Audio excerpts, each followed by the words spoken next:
कर दिए गए हैं। पीओके में 10 दिन के लिए मदरसों को बंद किया गया है और भारत के हमले के डर से पीओके में दहशत देखने को मिली है और पीओके के मदरसों में आतंक की ट्रेनिंग दी जाती है और अब इन मदरसों को 10 दिन के लिए बंद किया गया है इस डर से कि कहीं भारत अटैक न कर दे। आशिक, मैं आपका रुख करूंगा, जिस तरीके से बड़ी खबर निकलकर सामने आ रही है पीओके से, जहां पीओके के मदरसों को 10 दिन के लिए बंद किया गया, क्या इंफॉर्मेशन मिल रही है इसको लेकर?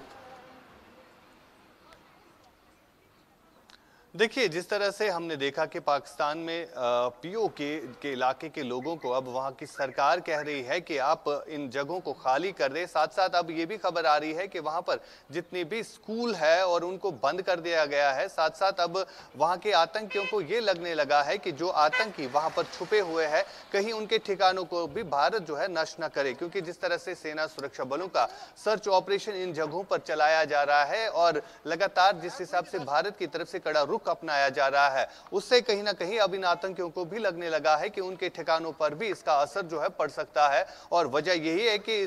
इसलिए जो है वहां पर इन मदरसों को जो है बंद कर दिया गया है। वहां पर 10 दिनों के लिए सरकार की तरफ से ऐलान किया गया है, ये तमाम मदरसे जो है फिलहाल 10 दिनों के लिए बंद रहेंगे, क्योंकि ये डर जो है अब आतंकियों के साथ साथ वहां की सरकार और वहां की सेना को भी सता रहा है। जी बिल्कुल, जाहिर तौर पर आशिक, लगातार डर का माहौल जो है वो देखने को मिल रहा है। लेकिन दूसरी ओर आशिक, जिस तरीके से एक अपडेट ये भी निकलकर सामने आई थी कि पीओके के पीएम जो है उनका बयान सामने आया, उन्होंने वहां के लोगों से रिक्वेस्ट की, अपील की कि आप 2 महीने का राशन स्टोर करना शुरू कर दें। बिल्कुल, जिस तरह से पीओके के पीएम का लोगों से कहना था कि आप 10 दिनों के लिए स्कूल बंद करें और साथ साथ जो राशन है आप उसको स्टोर करें और कुछ पैसे नकद भी अपने पास रखें, क्योंकि इमरजेंसी के हालात हो सकते हैं, भारत कभी भी हमला कर सकता है। यानी इस तरह के खबरें जो है पीओके से निकल के सामने आ रही है। यहाँ तक ये भी कहा गया है कि जो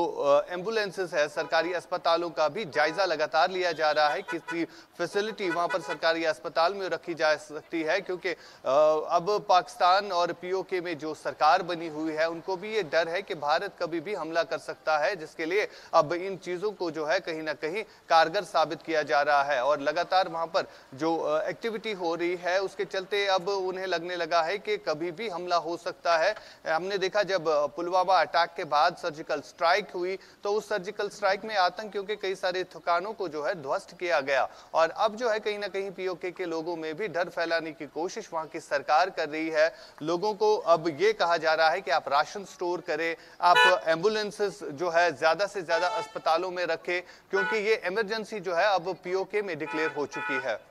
जी आशिक, दूसरी ओर अगर बात भारतीय बॉर्डर को लेकर की जाए, किस तरीके की चौकसी जो है वो भारतीय बॉर्डर पर बढ़ती जा रही है और क्या स्थितियां इस वक्त भारतीय बॉर्डर पर देखने को मिल रही हैं?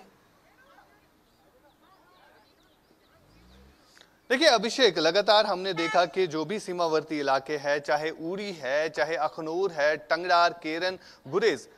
6 दिनों से लगातार यहां पर पाकिस्तान की तरफ से युद्ध विराम का उल्लंघन किया जा रहा है, जिसका रिप्लाई जो है, जिसका असर जो है कहीं ना कहीं स्थानीय लोगों पर भी पड़ रहा है। लेकिन भारतीय सेना जो है उसका मुंह तोड़ जवाब भी दे रही है और अभी तक कई सारी पाकिस्तानी चौकियों को जो है निशाना बनाया गया है। फिलहाल लगातार शाम के टाइम पर, लगभग रात के अंधेरे में पाकिस्तान की तरफ से युद्ध विराम का उल्लंघन किया जा रहा है और ये फायरिंग जो है कई घंटों तक चलती रहती है। इन इलाकों की जहां की मैं बात कर रहा था, चाहे उड़ी है, चाहे केरन है, मत्सल है, टंगडार है या अखनूर सेक्टर जो कि जम्मू में पड़ता है, तो इन इलाकों में लगातार युद्ध विराम का उल्लंघन हो रहा है, जिसका मुंह तोड़ जवाब जो है भारतीय सेना लगातार दे रहा है और अभी तक कई सारी पाकिस्तानी चौकियों को जो है निशाना बनाया गया है। यहाँ पर स्थानीय लोग मांग कर रहे हैं कि जिस तरह से बंकर्स बनाए गए हैं और ऐसे ही बंकर जहां यहाँ पर स्कूल बने हुए हैं, चाहे इन सीमावर्ती इलाकों की बात करें तो इन स्कूलों के साथ भी बंकर्स होने चाहिए, क्योंकि पाकिस्तान की तरफ से जो फायर आता है, आशिक मुस्तैदी जो है वो भारतीय सीमा पर भी देखने को मिल रही है। बने रहे आप हमारे साथ। एक बड़ी खबर सामने आ रही है, उसका रुख कर लेते हैं, जहां पाकिस्तान में आसिम मुनीर के इस्तीफे की मांग जो है वो तेज होती नजर आ रही है। इमरान खान की पार्टी ने मुनीर का इस्तीफा मांगा है। इमरान खान